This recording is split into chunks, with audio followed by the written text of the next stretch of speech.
Hello everyone, मैं सिर्फ नीलेश शुक्ला और आज के स्टूडियो में हम बात करेंगे बीपीएससी टियरी 4.0 के कंप्लीट सिलेबस के बारे में। अगर आप टीजीटी की प्रिपरेशन कर रहे हैं, पीजीटी की प्रिपरेशन कर रहे हैं, पीआरटी की प्रिपरेशन कर रहे हैं या फिर आप जूनियर की प्रिपरेशन कर रहे हैं, तो मैं आपको इन सभी का सिलेबस दिखाऊंगा और आपको इस सिलेबस को कैसे कवर करना चाहिए, कौन सी पुस्तकों का अध्ययन करना चाहिए, उसके बारे में मैं आपको बताऊंगा। अगर आप चैनल पे पहली बार आए हैं तो चैनल को सब्सक्राइब जरूर कर लीजिए। साथ ही आप हमारे टेलीग्राम ग्रुप से भी जुड़ सकते हैं, जहां पर मैं टीआरई 1, 2, 3 सभी के क्वेश्चंस पोस्ट कर रहा हूं उनके फाइनल आंसर की के साथ में। साथ ही वहां पर मैं आपको क्वेश्चंस भी प्रैक्टिस करने के लिए पोस्ट करता हूं, तो आप हमारे टेलीग्राम ग्रुप से भी जुड़ सकते हैं, जिसका लिंक आपको डिस्क्रिप्शन बॉक्स में मिल जाएगा। तो देखिए, सबसे पहले मैं आपको पीआरटी का सिलेबस दिखाऊंगा, उसके बाद जूनियर का, फिर टीजीटी और फिर पीजीटी। हम ऐसे ही जो है कंप्लीट इसे देखेंगे। आप अपनी सुविधा अनुसार वीडियो को आगे बढ़ा सकते हैं। तो देखिए, आपको स्क्रीन पर सिलेबस दिख रहा होगा, ये सिलेबस है पीआरटी का। तो अगर मैं देखिए पीआरटी के सिलेबस के बारे में बात करूं तो पीआरटी में देखिए दो पार्ट में आपका पेपर डिवाइड होता है। एक आपका होता है लैंग्वेज वाला पार्ट जो क्वालिफाइंग है, जो 30 मार्क्स का आता है, और इस 30 मार्क्स में से 8 नंबर की इंग्लिश आती है, 22 नंबर की आपकी हिंदी, उर्दू या फिर जो है बांग्ला आती है। तो ये आप अपनी सुविधा अनुसार ले सकते हैं। इंग्लिश 8 नंबर अनिवार्य है, वो आपको सॉल्व करनी ही है। साथ ही आप चाहे तो हिंदी ले सकते हैं, उर्दू ले सकते हैं या फिर बांग्ला ले सकते हैं। इसके 22 क्वेश्चन आते हैं और इन दोनों को जो है संयुक्त रूप से मिला दिया जाए तो 30 नंबर का होता है, और आपको इस 30 नंबर में से 9 नंबर चाहिए होते हैं, अर्थात आपको 30% क्वालिफाइंग मार्क्स लाने होते हैं। इसमें कोई भी निगेटिव मार्किंग नहीं होती है। अभी कुछ लोग पूछेंगे कि जैसे क्या इंग्लिश को सेपरेटली क्वालिफाई करना जरूरी है और इस लैंग्वेज को अलग से क्वालिफाई करना जरूरी है? तो देखिए, ऐसा नहीं है। अगर आपके इंग्लिश में एक भी मार्क्स नहीं है और अगर आप लैंग्वेज में लगभग 9 नंबर ले आए हो, चाहे आपका हिंदी हो, इंग्लिश हो, चाहे बांग्ला हो, तो भी आप जो है इसको क्वालिफाई कर लेते हैं। अब देखिए, ये तो सेक्शन 1 की बात हो गई। टोटल आपका पेपर होता है 150 नंबर का, जिसमें 30 नंबर के मार्क्स जो है वो आपके मेरिट में नहीं जोड़े जाते हैं, वो केवल क्वालिफाइंग मार्क्स हैं। तो हम बात करते हैं 120 मार्क्स जो आपका पूछा जाता है, वो कहां से पूछा जाता है। तो आप देखिए, यहाँ पर क्लियरली आपको दिख रहा होगा सिलेबस अपना। तो अगर हम बात करें पार्ट 2, क्योंकि पार्ट 1 है हमारा लैंग्वेज, पार्ट 2 है हमारा सामान्य अध्ययन। सामान्य अध्ययन के अंतर्गत आपको प्राथमिक गणित जो है पढ़ना है। साथ ही अगर मैं बात करूं तो प्राथमिक गणित के साथ में आपको पढ़ना है मानसिक क्षमता, यानी कि रीजनिंग, मानसिक क्षमता परीक्षण। और इसके बाद आपको जो है सामान्य जागरूकता, वही जनरल अवेयरनेस, आपको जीके जीएस वाला सेक्शन पढ़ना है। और इसके साथ अगर मैं बात करूं तो देखिए, सामान्य विज्ञान आपको पढ़ना है। सामान्य विज्ञान के साथ साथ लिखा है सामाजिक विज्ञान आपको पढ़ना है। भारतीय राष्ट्रीय आंदोलन, इसे अलग से मेंशन किया गया है, भारतीय राष्ट्रीय आंदोलन, और यहाँ से क्वेश्चंस भी ठीक ठाक आते हैं, लगभग 12-15 क्वेश्चन यहाँ से आ जाते हैं। भूगोल और पर्यावरण शामिल हैं।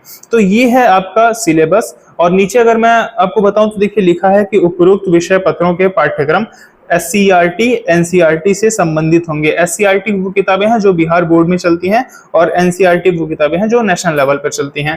तो ये जो है आपका जो विषय है, जो प्रश्न पत्र होगा, वो इससे संबंधित होगा। और इसमें देखिए एक चीज और लिखा रहता है कि लेकिन इसका स्तर उम्मीदवार के निर्धारित न्यूनतम अर्हता के आलोक में होगा। लेकिन देखिए, अगर मैं आपको क्लियरली बताऊं तो लगभग देखिए एससीईआरटी और एनसीईआरटी से आपका 70 से लगभग 60 से 70% क्वेश्चन पेपर आ जाता है। और पीआरटी के लिए देखिए एक डेडिकेटेड मैं पूरा वीडियो भी बना चुका हूं, तो आप हमारे चैनल पे ही उसे वीडियो को देख सकते हैं। तो उसमें आपको पता चल जाएगा कि आपको कैसे तैयारी करनी चाहिए प्राइमरी की। तो इस प्रकार देखिए, ये है पीआरटी का सिलेबस। आप बहुत अच्छे से देख पा रहे होंगे पूरा सिलेबस। और देखिए, मैं ये पीडीएफ जो है पूरा नोटिफिकेशन अपने जो है टेलीग्राम ग्रुप पे डाल दिया हूं, तो आप लिंक डिस्क्रिप्शन बॉक्स में है, आप पूरा पीडीएफ भी देख सकते हैं। आपको पूरा पीडीएफ मिल जाएगा इसका सिलेबस का। तो देखिए, अब हम बात करते हैं कि 6-8 का क्या सिलेबस है।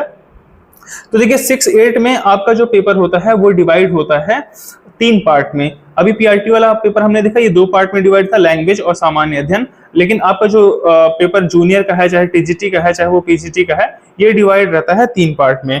इसमें एक पहला पार्ट होता है भाषा, जो 30 मार्क्स का आता है। वही सेम चीज है भाषा के बारे में जो मैं आपको पहले बता चुका हूं, अभी मैं दोबारा रिपीट उसे नहीं कर रहा हूं। इसमें भी आपको 9 नंबर लाने होते हैं 30 में से, और इसके मार्क्स आपके मेरिट में नहीं जुड़ेंगे। और फिर इसमें जो पार्ट 2 होता है, पार्ट 2 आपका सामान्य अध्ययन होता है। और सामान्य अध्ययन का सिलेबस देखिए, चाहे आपका जूनियर हो, चाहे आपका टीजीटी हो, चाहे आपका पीजीटी हो, सभी में एक ही जो है सिलेबस रखा गया है। तो मैं आपको इसे अलग अलग नहीं बताऊंगा।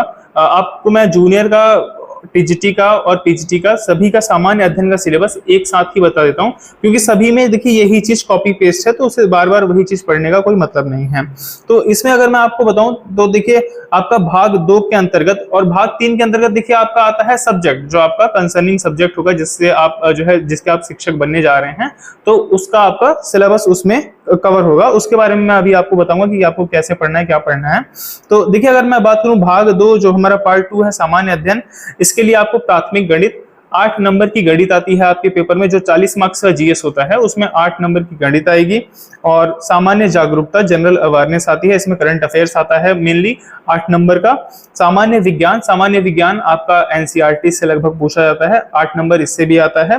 भारतीय राष्ट्रीय आंदोलन से भी 8 प्रश्न आते हैं, और इसमें भी तमाम प्रश्न जो है आपको एनसीईआरटी से ही मिलते हैं। प्रश्न देखिए कहां से आते हैं, इस पर भी मैं अपने चैनल पर वीडियोस अपलोड किया हूं, आप देख सकते हैं, वो आपके लिए काफी हेल्पफुल होगा। साथ ही इसमें भूगोल से भी 8 नंबर के आते हैं, अगर आप इसे पूरा जोड़ेंगे तो लगभग 40 मार्क्स का आपका जीएस सेक्शन हो जाता है।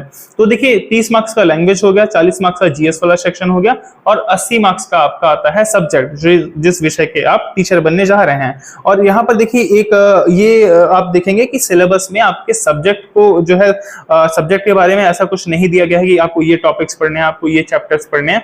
तो आपको सब्जेक्ट अगर मैं बताऊं तो इसमें भी देखिए लिखा है कि आपका जो विषय पत्र है ये एनसीईआरटी या सीईआरटी स्तर से संबंधित होंगे, लेकिन इसका जो है वही न्यूनतम अर्हता जो है वो आपकी जो न्यूनतम योग्यता है उसके आलोक में होगा।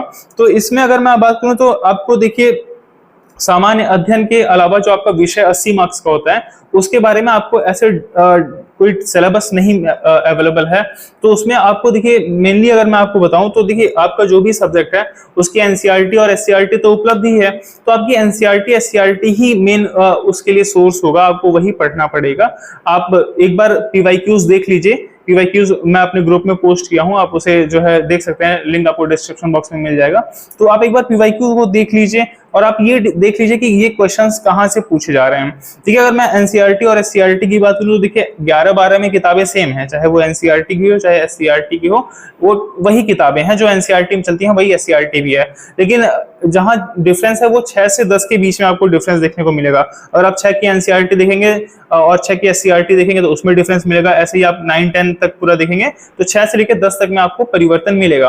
तो मैं आपको ये सजेस्ट करूंगा कि आप एक बार जो है अपना पीवाईक्यू देख लीजिए और उसमें फिर आप देखिए कि क्वेश्चंस आपको कहां से मिल रहे हैं। मैक्सिमम क्वेश्चंस तो हो सकता है आपको एनसीईआरटी से मिल रहे होंगे और हो सकता है आपको एससीईआरटी किताबों से मिल रहे होंगे। तो जिस किताब से आपको मिल रहे हैं आप उसी किताब का जो है बार बार अध्ययन करिए, क्योंकि मुझे जो मैंने एनालाइज किया है लगभग 60 से 70% चीजें आपकी जो है वहां से पूछ ली जाती है एनसीईआरटी और एससीईआरटी की किताबों से, और जो बच जाता है देखिए 30 से 40% भाग, ये इसके लिए आपको अपने विषय की, चूंकि आप देखिए शिक्षक बनने जा रहे हैं लगभग टीजीटी या पीजीटी लेवल के या जूनियर लेवल के, तो आपको एक स्टैंडर्ड किताब अपने विषय की पढ़नी होगी। देखिए इसमें एक इंपॉर्टेंट बात और है सिलेबस में, मैं आपको बताना चाहूंगा कि अगर आपका सामाजिक विज्ञान विषय है तो इसमें एक चीज बताया गया है सिलेबस में कि अगर आप सेक्शन 1 के अंतर्गत हिस्ट्री को रखते हो तो आप सेक्शन 2 के अंतर्गत जियोग्राफी, पॉलिटी, इकोनॉमी में से किसी एक को चूज कर सकते हैं। और अगर आप सेक्शन 1 में जियोग्राफी रख रहे हो तो सेक्शन 2 में आप पॉलिटी और इकोनॉमी ही रख सकते हो, तब आपके पास हिस्ट्री का ऑप्शन नहीं होगा लेने का। एक चीज और जो है स्टूडेंट्स में डाउट रहता है, मैं वो भी डाउट आप लोगों का क्लियर कर देता हूँ। बहुत से लोगों का जैसे ग्रेजुएशन में मान लो हिस्ट्री है, पॉलिटी है और वो लेना चाहते हैं हिस्ट्री, ज्योग्राफी, तो आप बिल्कुल ले सकते हैं, आप कोई भी विषय ले सकते हैं। आपका ये नहीं मायने रखता कि आपके ग्रेजुएशन में क्या कॉम्बिनेशन थे, आपका क्या ऑनर्स था, आपका जो भी इंटरेस्ट है, जिस सब्जेक्ट में आपका जो स्ट्रांग है आप उसको ले सकते हैं। इससे देखिए कोई भी प्रॉब्लम नहीं होती है। और चूंकि एसएसटी में अगर मैं बात करूं या साइंस मैथ में बात करूं तो लोग कंफ्यूज रहते हैं कि ये विषय मैंने पढ़ा है, क्या ये ले सकता हूं, तो आप बिल्कुल ले सकते हैं, इसमें कोई भी परेशानी वाली बात नहीं है। तो इस तरीके से देखिए आपका ये पूरा सिलेबस है। और चूंकि मैंने आपको बताया कि जो 80 मार्क्स का विषय आता है उसके लिए ऐसा कोई सिलेबस डिफाइन नहीं है, उसमें यही चीजें कही गई हैं कि वो आपका जो है उसका एनसीईआरटी एससीईआरटी को आधार बना के क्वेश्चंस पूछे जाएंगे आपकी न्यूनतम योग्यता के आधार पे। तो लेकिन मैं आपको बता दूं कि लगभग जो है 60-70% आपको एनसीईआरटी एससीईआरटी से ही मिल जाते हैं, और जो 30-40% बच जाता है वो आपको एक अपने विषय की स्टैंडर्ड बुक पढ़नी पड़ेगी। तो देखिए यही कंप्लीट इन्फॉर्मेशन इन्फॉर्मेशन आपको सिलेबस के रिगार्डिंग मुझे देनी थी। और देखिए प्रिपरेशन करते रहिए, आपकी वैकेंसीज निश्चित तौर पर टीआरई 4 की जो है वैकेंसीज, इसका नोटिफिकेशन आपको बहुत जल्द देखने को मिल सकता है। लगभग फिर भी अगर मैं आपको एक समय बताऊं तो लगभग आप ये मान के चलिए कि 2.5 से 3 महीने का समय अभी आपके पास है। तो ये जो भी समय आपके पास है, 2 महीना, 2.5 महीना, 3 महीना, इसमें आप प्रिपरेशन करते रहिए। और आपके लिए देखिए मैं ऐसे ही इंपॉर्टेंट वीडियोस जो है यहाँ पर शेयर करते रहूंगा, तो आप चैनल से भी जरूर जुड़ जाइए। और अगर आपको ये वीडियो पसंद आता है तो आप इसे शेयर भी कर सकते हैं अपने दोस्तों के साथ में। साथ ही आप हमारे टेलीग्राम ग्रुप से जुड़ सकते हैं, जहां आपको प्रैक्टिस क्वेश्चंस मिल जाएंगे। Thank you for watching.